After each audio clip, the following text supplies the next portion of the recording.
Muchachos y muchachas. Okay, so I think it's safe to say that Balenciaga Gate, Fashion Gate have really kind of opened up a gateway for many other people to just consider that the things that we've been saying about elite societies, elite people, and industries, the things that they're into, yeah, it's pretty dark, right? And we've seen this illustrated for us with the individuals tied to Balenciaga, or rather their, acquaintances. We can at least safely say that.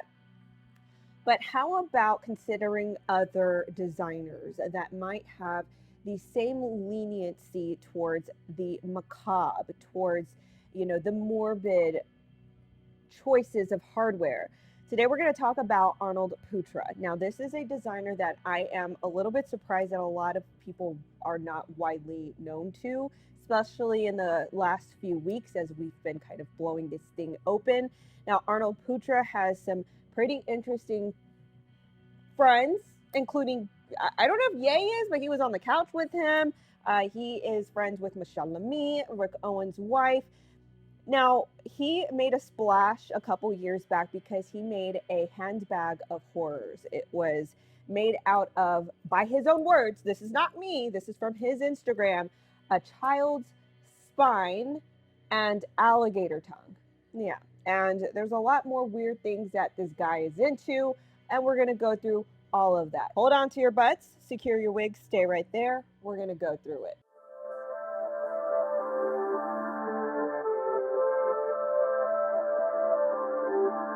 Really quick, I'd like to thank the sponsor of this video, Support the Second.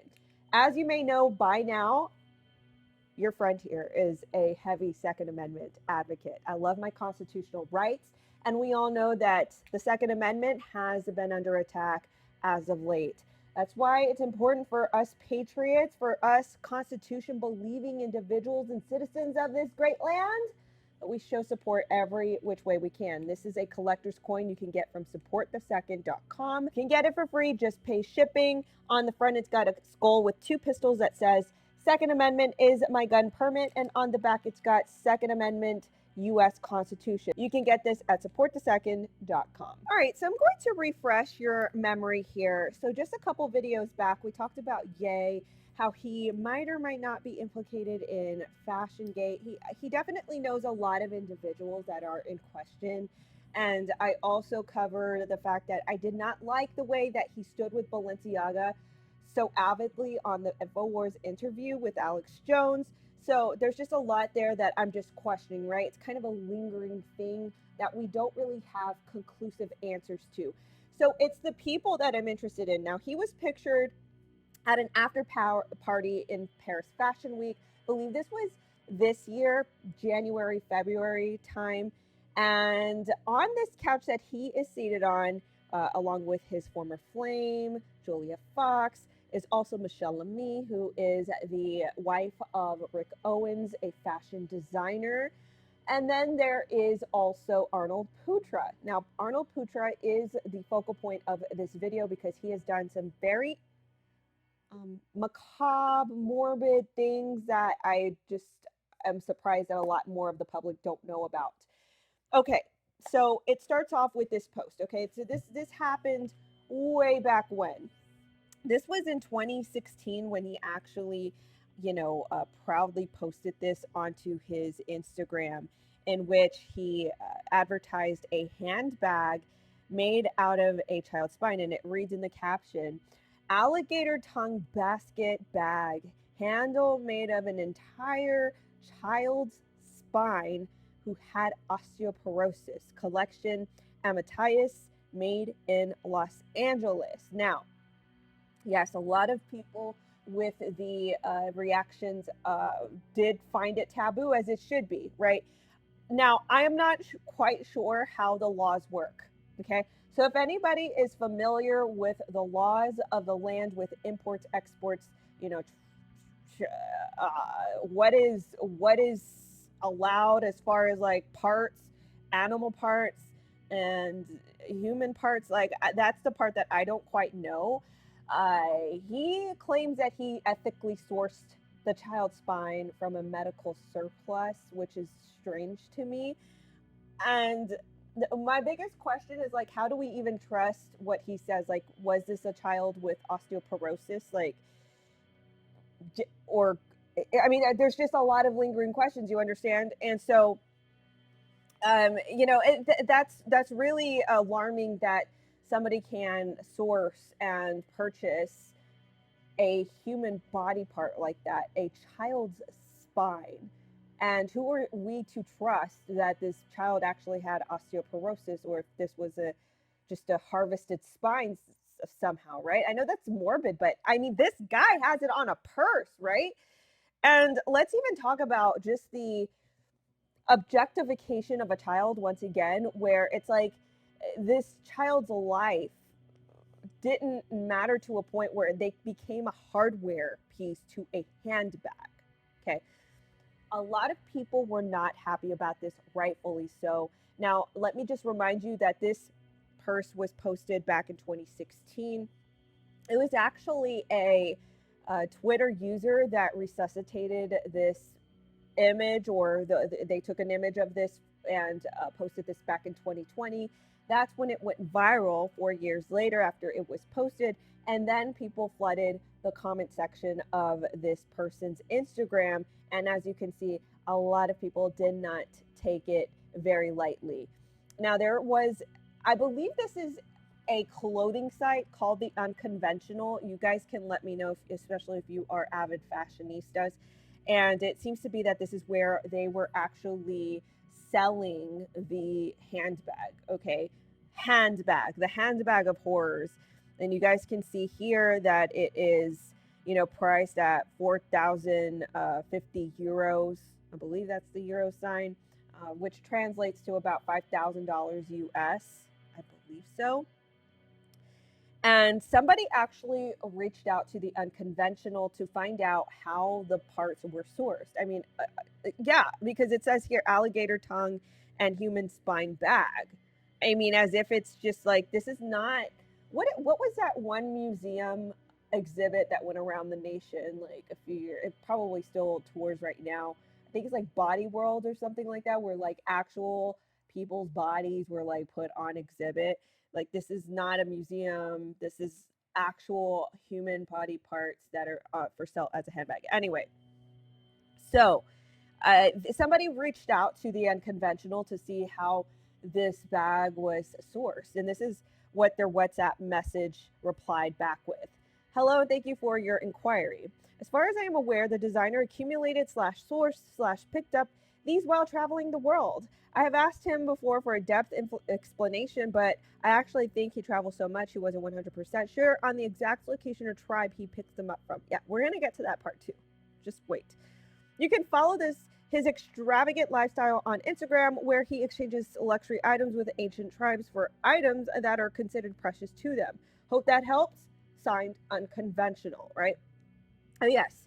So, like I said, we're going to get to the part where he travels around and bounces tribes for items. But I think that response is even, it's unnerving. I think that's the right word, because how do you not know? Like, imagine Unconventional is kind of like a Nordstrom's in a sense.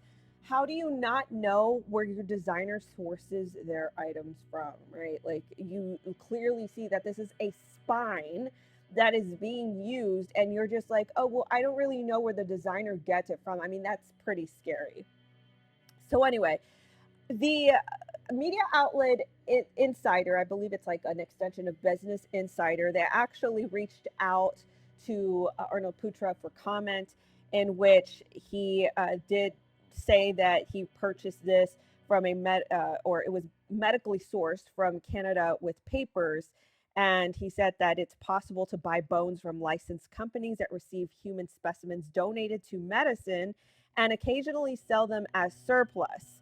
Like, imagine if that were true, right? Like, what world do we live in where there is a medical, company who's like, oh yeah, we're going to donate this body part for science, right? To study, to develop medical innovations, right?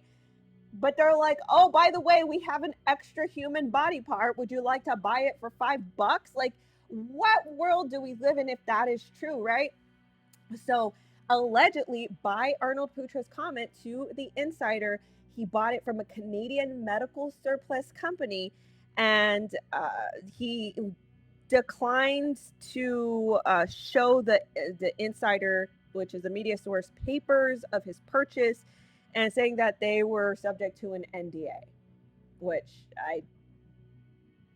screams a lot of, to me.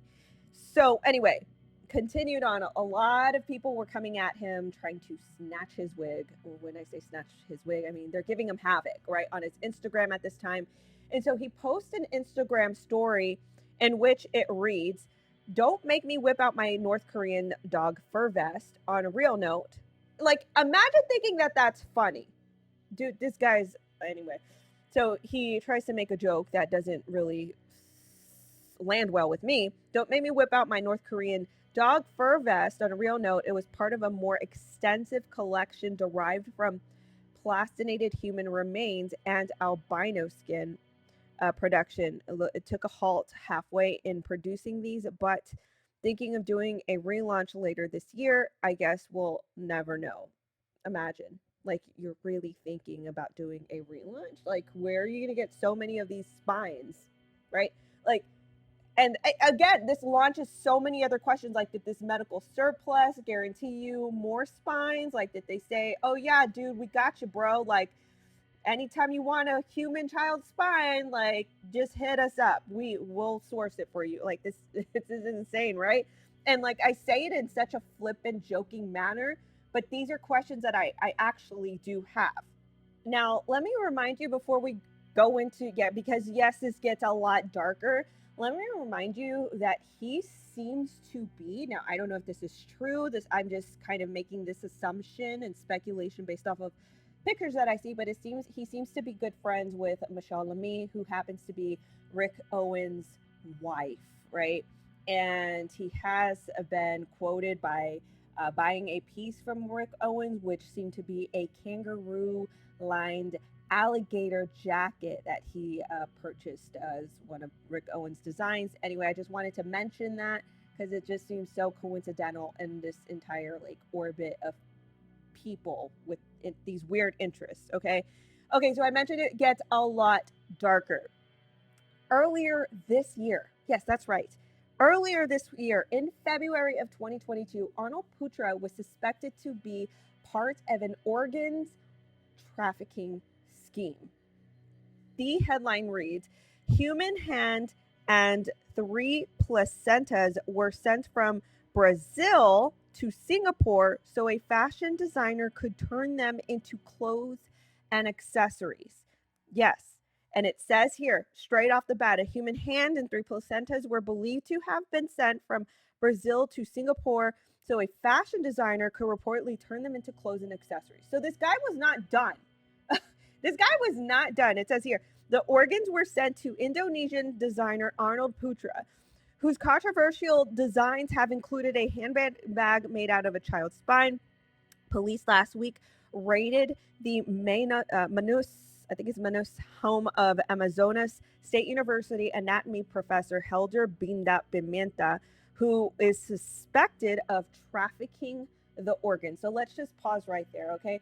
So this guy gets all of this backlash, right, in 2020.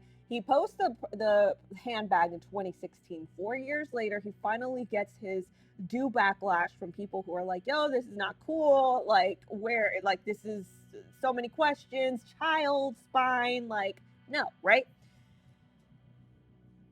So Arnold Putra tries once again in 2022 to obtain human body parts, a human placenta. So once again, still interested in the children, into the elements of the young, right? Like, to me, this is it a coincidence?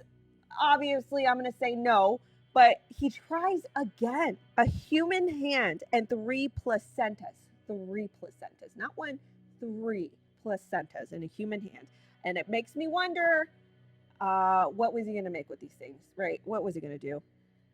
So anyway, I wanted to make this cross analysis here because I find this part interesting. It says, the Brazilian federal police said, and this is a quote, according to the investigations, the accused sent plastinated human organs to Singapore. Now, this struck me as familiar because if we clock back to that Instagram post, he mentioned in his own words in the Instagram post, don't make me whip out my North Korean dog fur vest. On a real note, it was part of a more extensive collection derived from plastinated human remains and albino skin, right? So this is a process. Now, just for your information, plastination is a modern technical process for preserving biological material, which basically consists of removing bodily fluids, water, and fixing solutions and fats through chemical methods, substituting them for plastic resins like silicone, polyester, and epoxy, resulting in dry, odorless, and durable tissues. So this all makes me wonder, like, did he really source the original child spine from Canada or was it from Brazil? Because I mean, and here's the thing, like, this is a process that I'm sure is common, and I guess I don't know, in that industry. Like, do they regularly plastinate human things? I don't know. I'm just saying these things out loud. But it makes me wonder if this is the same guy that supplied him with the child's spine in 2016 that tried to do it again, or maybe he tried to do it again in 2022. I don't know that. I'm just speculating here. Now, when reached out for comment, Arnold Putra actually denied that he was part of any scheme, although the transport was addressed to Arnold Putra, right? Now, it gets so much darker, right? Like, first of all, I do want to say that before I get into this, because you're going to see a whole bunch of pictures of him traveling. If you even go to his Instagram, which, by the way, if you do choose to go to this person's Instagram, I am asking you to not harass or berate this person. I make these videos to put these out for your attention, for you to know, but it's never a call to harass or berate people. But it makes me wonder how this person makes so much money, because when he gave his first interview, or one of his first interviews, he was very early, in his very early 20s. He was 24 when he was interviewed by 𝘲𝑗𝐻, which is like this like pop culture fashion-y type of magazine. And he mentioned that he owned a stock brokerage. But then there was another publication that mentioned him as like an Instagram rich kid. And it made me wonder, like, well, who is he the child of if he's this rich kid? And his family, his parents, are a mystery to this day. Like, I really tried to look for his family, who he's the child of. Like, maybe he's the child of like this mogul or magnate or heir to something great, but I just couldn't find it. So that's a mystery up until this point. Now it gets a lot deeper and darker.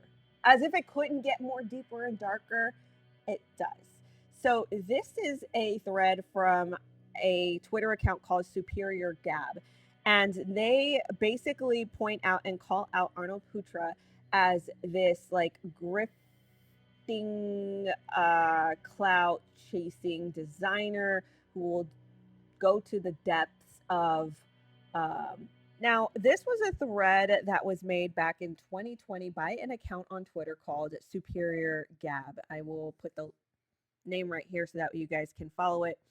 So this Twitter account actually captured images of Arnold's Instagram and pointed out, illustrated for us how Arnold Putra actually has a tendency to bounce from tribe to obtain their cultural possessions in exchange for counterfeit luxury items. Now, I also wanted to point this out because earlier on in this thread, I pointed out this WhatsApp message in which somebody outreached to the Unconventional, this luxury goods website resale website, whatever. And they actually did mention that Arnold Putra actually probably sourced this by traveling the world, and that he basically has these interactions with tribes, right? So I thought that that was interesting because it does connect pretty seamlessly with what this thread was pointing out. So this original poster on Twitter actually illustrates for us that Arnold Putra has been bouncing through tribes to gain their personal cultural possessions by trading them with counterfeit goods. And this is nothing that the original poster is making up. This is actually admitted by Arnold Putra and his Instagram caption, where it reads, traded local gifts with the chief of the indigenous Yagua tribe of the Amazon rainforest, slapping on $3.5 million on his wrist, except it's one of those knockoffs you see at your local IG baller strutting. I had a nanny cop at our local infamous mall, Manga Dua. Okay. And so he then continues to brag about this in various posts, as you can see, taking photos of these tribal members, sporting these counterfeit watches. Now, it continues on that, he also not only trades or traded, I don't know if he currently still does this, so let me disclose that, but he also, utilized the scenery and the people of these tribes for photo ops. You can see that he put on his full, designer gear. You can see tags here: Balenciaga, M1992, GmbH. You can see Gucci, Fendi, YP Projects, Rick Owens, right? So Rick Owens makes a cameo, so does Balenciaga. Now, you can see here that he actually takes a picture of one of the natives with one of the human skulls that is culturally part of their, I guess, customs and rituals, whatever. And then there's another post here that he mentions that there is a phone charger, and then you can see phalange bones. That phalange is fingers, for those of you that don't know. And it reads here, new Rodroid phone charger says it charges 1,500 or 15,000 charging cycles. Seems sus. Human finger bones in the cut, soon to be transformed into anatomic gloves. So this guy is like really into human body parts as worn as, articles of clothing. And here is I'm just going to post the original poster's commentary here because I tend to agree with this, that it seems to be that, Arnold Putra seems to degrade this lady. And you can see her, posing with this PORN hub t-shirt. And she would not know, culturally what this website is or what is on the shirt. We don't even know if she speaks English, reads English. So obviously, anybody who were to, position and posture this t-shirt, which has like a degrading company on it, seemed to have known what they were doing. And the disrespect seemed to continue. Reading off of Superior Gab's post, picture 1, disrespecting mummified Indonesians during an early ritual, deep fake watches. Number 2, giving fake watches to Himba women. Number 3, disrespecting Hinduism with satanic Bible in his hands. Number 4, labeled an Indian landmark as the satanic temple. So my own commentary here, I think it's interesting because the original threader who posted this back in 2020 posted pictures of Arnold Putra with Michelle Lamy.